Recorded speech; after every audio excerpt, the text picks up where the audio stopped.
They called her the Rotting Princess, a title as horrid as it sounds, but one that courtiers whispered in corridors, hoping no one would overhear.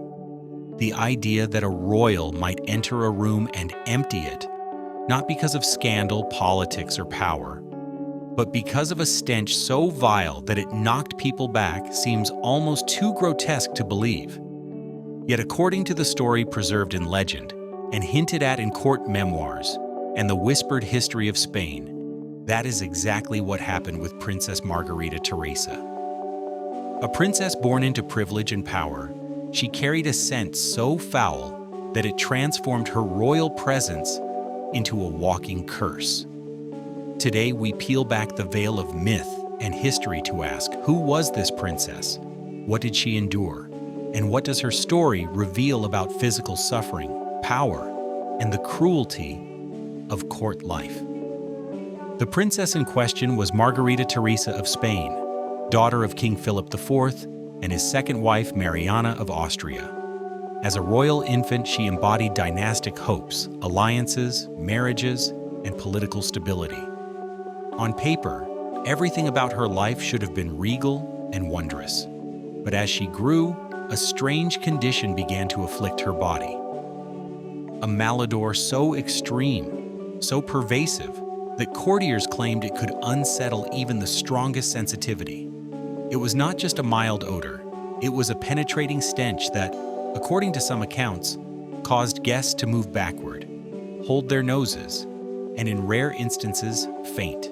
Entire chambers, waiting rooms, and audiences would clear as she walked in, creating shock and shame among attendants. The court of Spain was one of the vastest and most powerful in Europe, yet it had to contend with something horrifying, yet deeply personal. Decay clinging to flesh that should have been masked by finery and fragrance.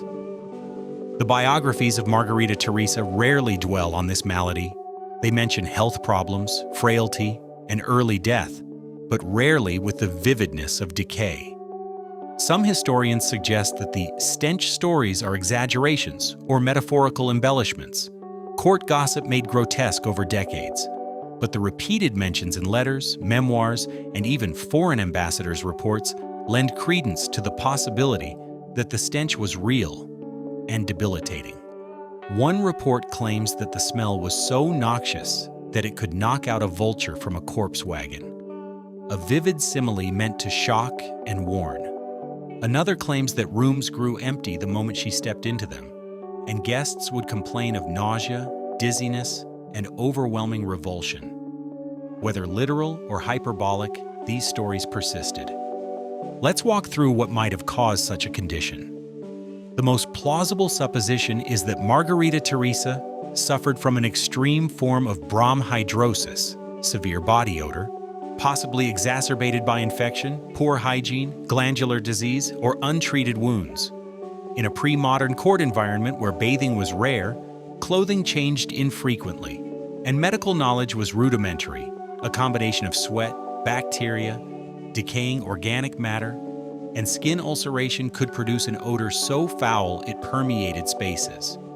Add to that the court's heavy use of perfumes, candles, incense, and tight clothing, which could trap odors rather than mask them, and you have a toxic brew.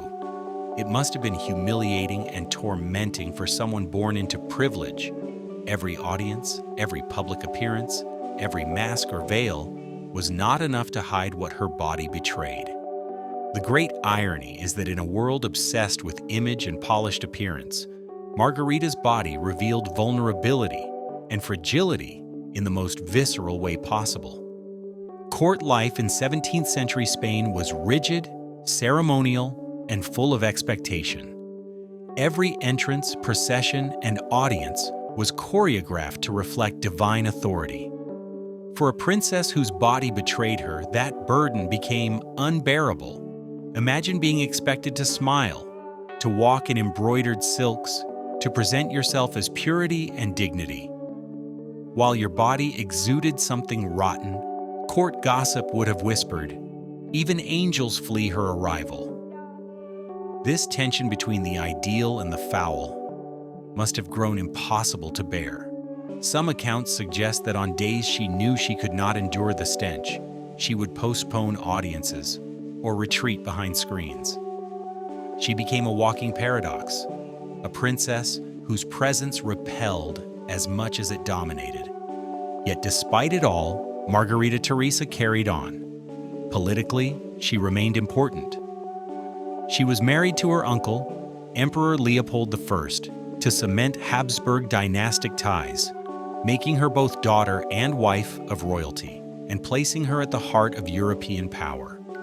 But in her private life, illness and malodor overshadowed dance and celebration. Her letters, where preserved, show references to weakness, illness, and suffering. She died young at age 21 from complications that may have been related to her infirm health.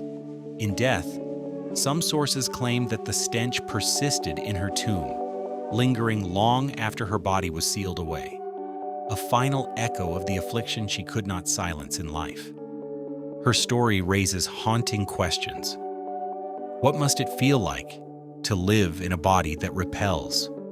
To know that your flesh betrays you when your mind, your status, your legacy demand you be regal and composed? Perfection in court demanded an illusion of flawless image, and Margarita's body confronted that illusion head-on. She was royalty, but her body spoke of decay, impermanence, and suffering. Her presence tested the limits of compassion and decorum in a court built on power and pride. Perhaps for some courtiers, her stench became a metaphor. Every princess hides some rot beneath her exterior. The lessons from her life resonate even today. We live in a culture obsessed with cleanliness, fragrance, perfection. We hide flaws, sanitize images, and edit every detail. But bodies and mortality resist complete control. The Rotting Princess reminds us that suffering can be visible, humiliating, and enduring, yet also dignified in its acceptance. She endured a condition that turned her body into a burden, yet she remained part of political alliances, dynastic history, and royal lineage. That is a testament to human dignity under duress. So what do we carry from Margarita Theresa's tragic life? We carry our empathy for those whose bodies refuse to conform to ideals. We carry the reminder that illness, odor, decay, aspects many modern men and women fear or hide, have always been part of human experience, even for the highest born. We carry the maturity to see that history is not all pageantry and glory. It also contains narratives of suffering, failure, and heartbreak. And perhaps most of all, we carry the humility to remember that every facade conceals shadow, every palace hides scars, and every crown rests on flesh that ages, decays, and fades. In closing, let Margarita Theresa's story shame us into deeper compassion for invisible suffering. Let it make us kinder to bodies that don't conform. Let it make us pause when we judge by fragrance or appearance, and remember that every human being moves through life in a body that betrays, endures, and sometimes revolts. Her stench may have silenced a royal court, but her life still speaks today, a whisper across centuries about beauty, decay, dignity, and the weight of human suffering. To understand just how shocking the tale of Margarita Theresa's stench was to her contemporaries, we have to place ourselves inside the sensory world of the 17th century. Courts were already environments saturated with odors. Perfume hung heavy in chambers, incense burned in chapels, food smells drifted through corridors, and human hygiene was inconsistent at best. People were accustomed to scents that today we might find overwhelming. For a stench to be so singular, so intolerable that courtiers recoiled, it had to be extraordinary. This makes the accounts more believable, not less. Chroniclers and ambassadors, who lived in an age when diseases often produced terrible smells, would not have been quick to exaggerate. They knew the difference between unpleasant and unbearable, and what Margarita Theresa carried was described as utterly unbearable. Imagine a stench so potent that hardened soldiers and seasoned statesmen were said to grow pale in her presence, struggling to keep composure, while ritual demanded silence and stillness. But beyond the physical reality of her condition, the symbolism became impossible to ignore. Royalty was meant to embody divinity on earth, especially in Spain, where the Habsburgs carried immense religious authority. The body of a princess was supposed to radiate grace, health, and beauty, representing the strength of the dynasty. Instead, Margarita Teresa's body became a reminder of mortality, frailty, and corruption. In Catholic Spain, where decay was often linked to sin, many whispered superstitions about her smell. Some wondered if it was punishment, divine retribution, for the incestuous marriages that plagued the Habsburg line. Others speculated that it was a curse, evidence of some hidden scandal. Whether fair or not, the gossip was constant. And the court's obsession with appearances meant that her reputation as the rotting princess overshadowed her virtues, her education, and even her political importance. It's important to note that Margarita Teresa was not without admirers or defenders. Some accounts suggest that her husband, Emperor Leopold I, showed patience and genuine affection despite her condition. He had grown up in a court equally marked by illness and deformities caused by intermarriage, and he may have seen in her not just a wife, but a fellow sufferer.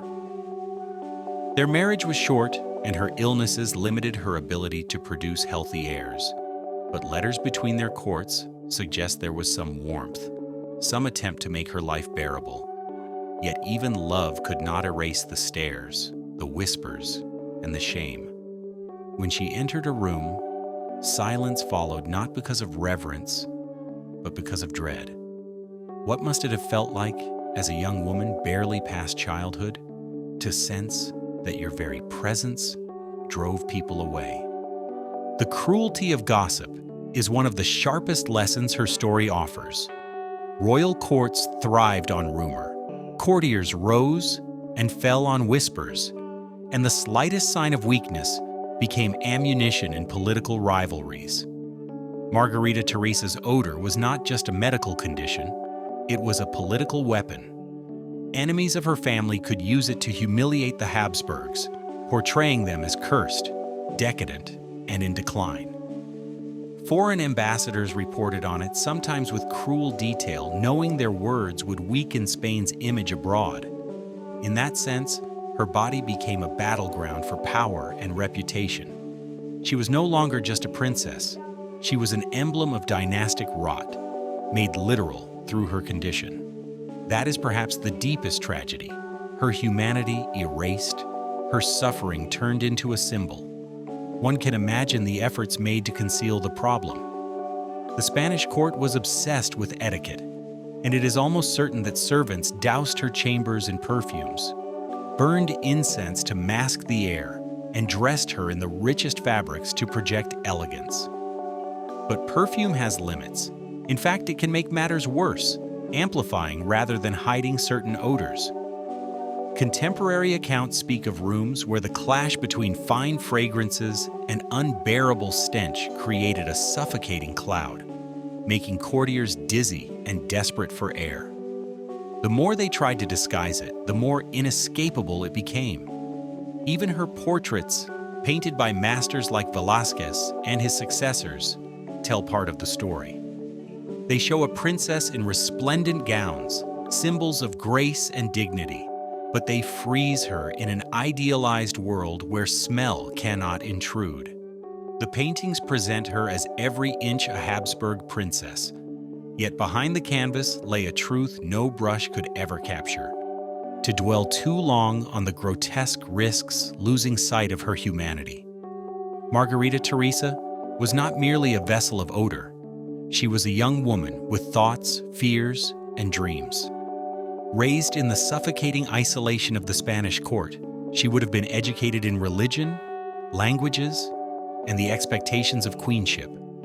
Like many noble women of her time, her life was planned out as a pawn in dynastic strategy, married off to reinforce family power.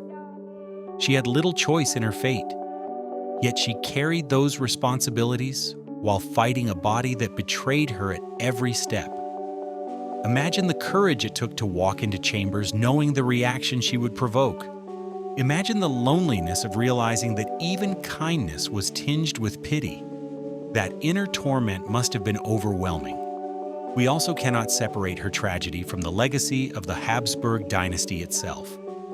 Generations of intermarriage had concentrated genetic flaws, leading to conditions like the infamous Habsburg jaw, infertility, and developmental disorders. Margarita Theresa's suffering may well have been another manifestation of this dynastic curse. If this tale moved you, hit like, share it so others know there is deeper history beneath the surface, and subscribe for more stories from the hidden corners of royalty and tragedy.